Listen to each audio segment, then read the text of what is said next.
Chronic fatigue.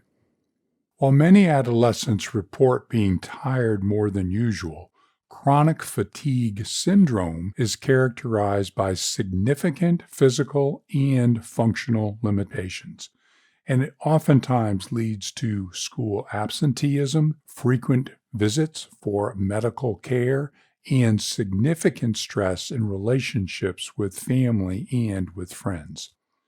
Chronic fatigue syndrome is equally common in both boys and girls prior to 13 years of age, but there is an increase in females after puberty, and overall, chronic fatigue syndrome is 2 to 3 times more prevalent in females. Diagnostic criteria require that symptoms be present for at least 6 months, with moderate to severe fatigue intensity at least half the time, associated with post-exertional malaise, which is different when compared to prior to disease onset, and a history of unrefreshing sleep. In addition, either cognitive impairment or orthostatic intolerance is required.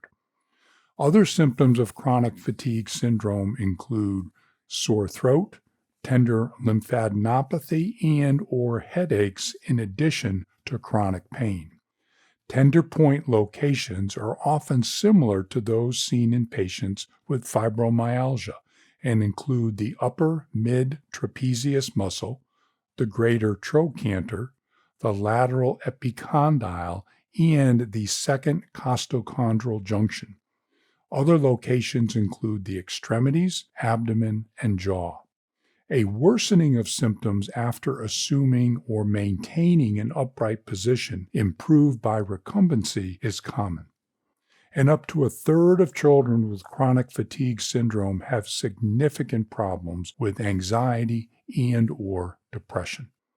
Based on history and physical examination, patients should always be assessed for anxiety, depression, psychosomatic disorders, and substance use disorders.